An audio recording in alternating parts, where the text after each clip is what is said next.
Nama saya Ibu Esther Susianti Chandra, umur saya 76 tahun. Saya adalah istri dari pendeta Andreas Hendro Susanto yang sudah almarhum 2,5 tahun yang lalu, yaitu tanggal 3 Desember tahun 2020. Pada kira-kira bulan Juli, tanggal 7 Juli kalau saya tidak salah, saya sekeluarga sebanyak 10 orang mau jalan-jalan ke Amerika dan Orlando, karena cucu-cucu saya yang 4 orang masih belum tahu Disneyland Orlando, hanya Disneyland Orlando yang dia belum tahu. Nah, saya berangkatlah dari Jakarta dalam keadaan sehat walafiat, sampai ada di foto saya itu waktu saya suap-suapan es krim di Philadelphia dengan suami saya, Pak Hendro. Tetapi pada suatu waktu besok paginya ketika saya bangun tidur itu saya sudah kurang sehat. Saya mau naik mobil jemputan untuk pergi ke Disneyland, saya sudah tidak bisa naik. Dari hotel saya di teleponin 911 ambulan. Dalam belum waktu 5 menit ambulan sudah datang. Di situ saya langsung dikerjakan, dipasang infus, saya sudah tidak ingat orang. Saya hanya dengar cerita dibawa ke salah satu rumah sakit yang namanya St. Philip di Orlando, dan saya dibawa ke ruang UGD.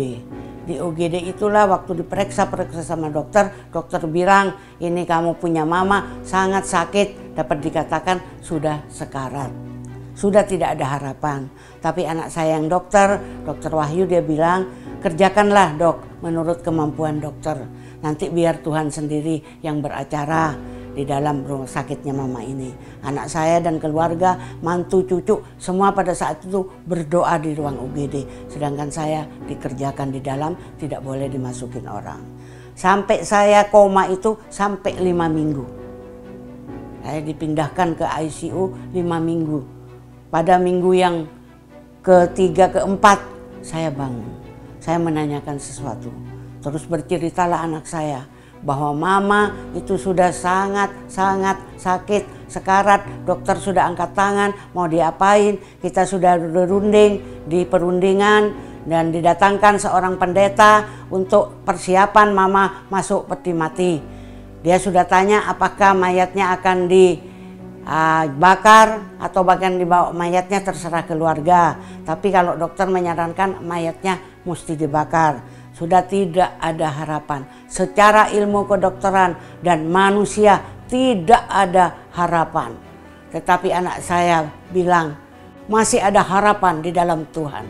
Karena mama itu seorang pekerja Tuhan, seorang pelayan Tuhan. Dia 10 tahun menginjil ke pedesaan nama papa. Pasti Tuhan akan tolong, pasti. Kita jangan khawatir, ayo kita terus berdoa. Tapi ada suatu hal yang luar biasa yang perlu diingat. Bahwa orang yang bekerja buat Tuhan itu tidak sia-sia. Saya pikir kok keterlaluan sekali rumah sakit ini. Belum mati sudah didatangkan pendeta untuk penyucian ke peti mati. Ternyata dia mendatangkan pendeta bukan buat masuk peti. Buat nolong saya tidak bayar 17 miliar. Maka itu sampai saya pulang ke Indonesia, Tuhan selalu tuntun saya. Saya bisa dari airport Orlando sampai New York, semua orangnya ramah-ramah dan dipersiapkan menolong saya. Sampainya saya Jakarta masih pakai selang di perut. Perut saya dilobangin dengan selang. Saya minum susu yang datang dari Orlando yang dikasih tadi 1 koper penuh obat-obatan dan susunya. Tiap 2 jam sekali anak saya yang dokter memasukkan cairan melalui lubangnya perut. Itu yang terjadi. Sampai di Indonesia 3 hari saya sudah bisa makan makanan keras. Itulah pekerjaan Tuhan, bukan pekerjaan dokter maupun manusia. Itu pekerjaan Tuhan.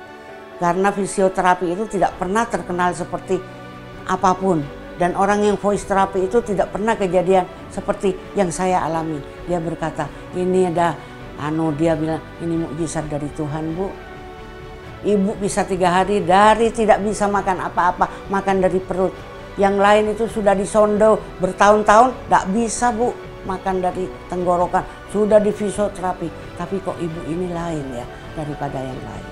Terus suami saya menjawab, itulah upah dari orang yang bekerja buat Tuhan.